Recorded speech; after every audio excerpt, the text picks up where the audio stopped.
നിങ്ങളുടെ favourite shows ഇനി ഒരിക്കലും മിസ്സാവില്ല. ഇപ്പോൾ C5 കാണും നിങ്ങളുടെ ഫേവറേറ്റ് ഷോസ് തികച്ചും സൗജന്യമായി. ഇവൾക്ക് വേണ്ടെങ്കിലും ഇവള് പെറ്റതാണല്ലോ വൈകമോളെ. കുഞ്ഞു മീനാക്ഷിയുടെ കയ്യിലല്ലേ. ആരെങ്കിലും തട്ടിക്കൊണ്ടു പോകുന്നു പേടിച്ചിട്ടായിരിക്കും ഇവളുടെ ടെൻഷൻ. ഇവർക്ക് വല്ലത് മനസ്സിലായിട്ടുണ്ടോ? ഇവരെനിക്കിട്ടൊന്നും താങ്ങിയതാണല്ലോ. എന്താ വല്ല വഴക്കുവാണോ? ഒന്നുമില്ലമ്മ, ഇവൾക്ക് എന്തോ ഒരു ടെൻഷൻ ഉള്ളത് പോലെ. എന്താന്ന് ഞാൻ ചോദിച്ചതാ. ടെൻഷനോ? ഹാ, എന്നാ ഇവൾ എന്തോ ഉദ്ദേശിച്ചിട്ടുണ്ട്. വാചകോടി നാടകം കളിച്ച് എന്തോ നടത്തിയെടുക്കാനായിരിക്കും ഇവളുടെ പ്ലാൻ.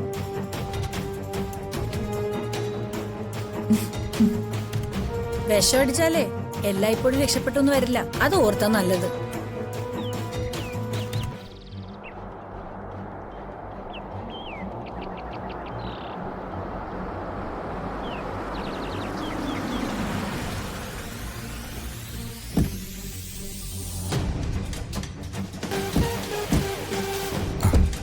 വാസവതി,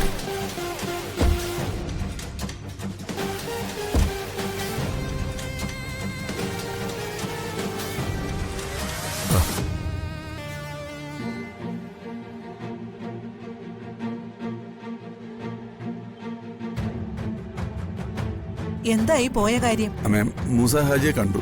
അദ്ദേഹം വേണ്ടത് ചെയ്തിട്ടുണ്ട്. എന്താ ഉണ്ടായതെന്ന് അറിയില്ലല്ലോ. അവിടെ വെച്ചും ഞങ്ങൾക്ക് നേരെ ഒരു അറ്റാക്ക് ഉണ്ടായേനെ.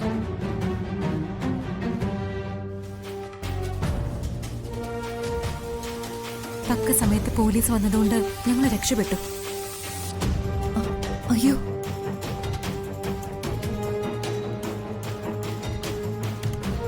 പക്ഷേ അത് ഞങ്ങൾക്ക് നേരെയുള്ള ഒരു ആക്രമണമാണെന്ന് ഉറപ്പിച്ച് പറയാൻ പറ്റത്തില്ല. അത് പോലീസും ഗുണ്ടകളും തമ്മിലുള്ളതാണെന്ന എന്റെ ഒരു സംശയം.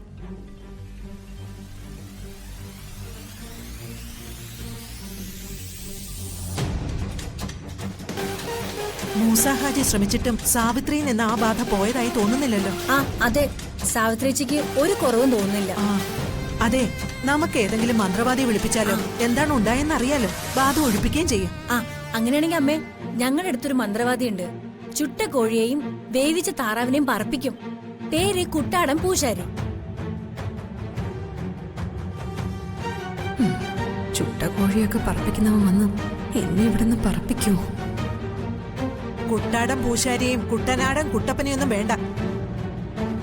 നമുക്ക് നല്ലൊരു മന്ത്രവാദിയെ കാണിക്കാം. എനിക്കാരെയും കാണണ്ട. എനിക്ക് കുറച്ച് അസ്വസ്ഥതയുണ്ട്. അത് ഞാൻ തന്നെ പരിഹരിച്ചോളാം. ഇനിയും കുറവില്ലെങ്കിൽ നമുക്കൊരു സൈക്കാട്രിസ്റ്റിനെ കാണിക്കാം. അതാ നല്ലത്. അമ്മായിയുടെ മനസ്സ് ശാന്തമായി വരുന്നുണ്ട്. നമുക്ക് ഒരു ദിവസം കൂടി വെയിറ്റ് ചെയ്യാം. അത് തന്നെ മോള് പറഞ്ഞ അതിന്റെ ശരി.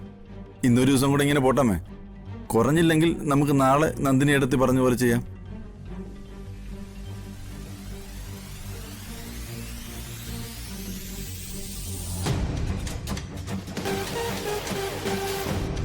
ഇവൾക്ക് വല്ലതും മനസ്സിലായിട്ടുണ്ടോ? നമ്മൾ വീട്ടുകാർ സംസാരിച്ചുകൊണ്ട് നിൽക്കുമ്പോ ഇവളെന്തിനാ ഇടയ്ക്ക് കയറി നിൽക്കുന്നത്?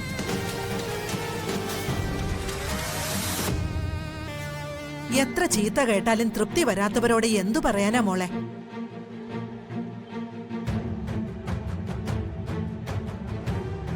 നിങ്ങൾ കയറുക.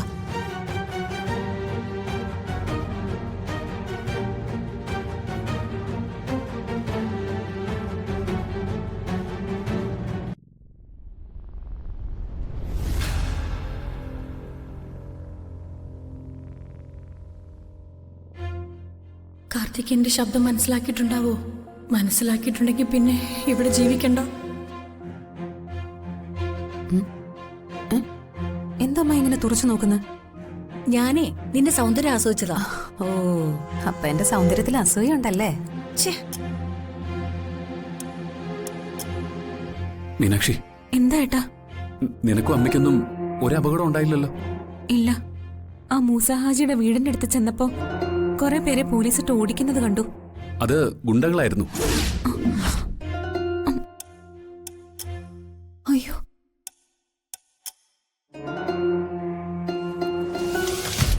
അവര് നിങ്ങളെ ഉപദ്രവിക്കാൻ വന്നവരാ. അയ്യോ, എന്റെ ദൈവമേ, എന്നിട്ട് നിങ്ങൾക്കത് മനസ്സിലായില്ലേ? എനിക്കൊരു സംശയം തോന്നി, പക്ഷെ ഉപദ്രവമൊന്നും ഉണ്ടായില്ല. അതിനു മുൻപ് പോലീസ് അവിടെ വന്നു. പോലീസിനെ അയച്ചത് ഞാൻ തന്നെയാ. ഞാൻ ആ സമയം നെയ്യാറ്റിൻകരയിലായിരുന്നു. ഈ സമയം കൊണ്ട് അവിടെ ഓടിയെത്താൻ പറ്റില്ല. അതുകൊണ്ടാ ഞാൻ പോലീസിനെ അയച്ചത്. മോനെ ഈ വിവരം എങ്ങനെ അറിഞ്ഞു?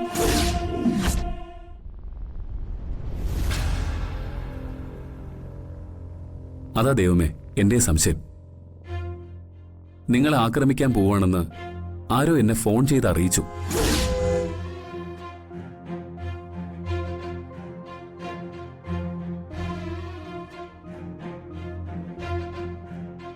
ഈ ന്യൂസ് ഇത്ര പെട്ടെന്ന് അങ്ങനെ ലീക്ക് ചെയ്തു? ആരിതിവനെ അറിയിച്ചു? ഇവരിത് ചെയ്യില്ല. ഇവക്ക് മീനാക്ഷിയോട് കടുത്ത പകയുണ്ട്. അതാരായിരിക്കും അങ്ങനെ ഫോൺ ചെയ്തത്? ശബ്ദം മാറ്റിയ അയാൾ സംസാരിച്ചത്.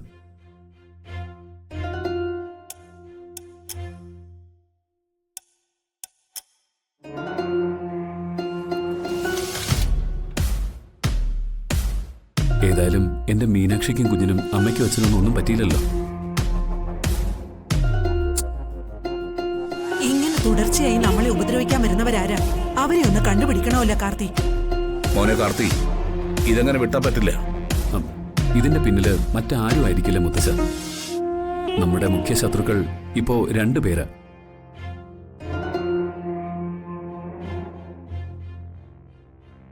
ഒന്ന് ഇന്ദ്രജ അമ്മായി, മറ്റൊന്ന് ആ ഗജ ഫ്രോഡ് വൈശാഖ്.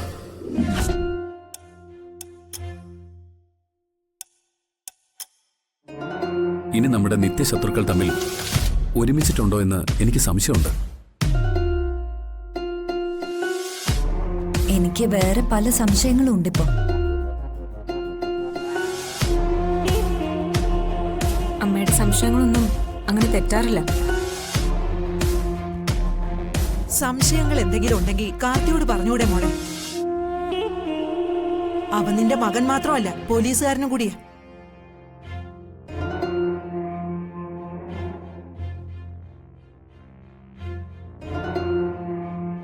എല്ലാ തെളിവുകളും കിട്ടിയിട്ടേ ഞാനിതെന്റെ മകനായ പോലീസിനെ അറിയിക്കും. എന്തായാലും നമ്മുടെ ശത്രുക്കൾ അധിക ദൂരെയൊന്നും അല്ലെന്നാ എന്റെ ഒരു തോന്നൽ.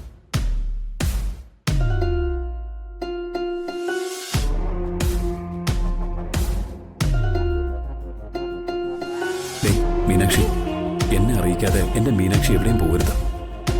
വീണ്ടും നമ്മുടെ കല്യാണം കഴിഞ്ഞതോടെ ശത്രുക്കളുടെ എണ്ണം പെരുകിയിട്ടുണ്ട്.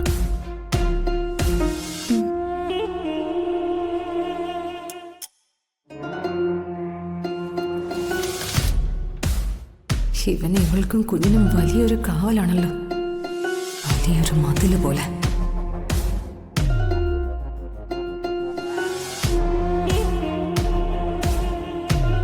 നിന്റെ കള്ളത്തരങ്ങളെല്ലാം ഞാൻ പൊളിച്ചടുക്കൂടി. അധികം വൈകാതെ നിന്റെ കാര്യത്തിലൊരു തീരുമാനം ഉണ്ടാകും.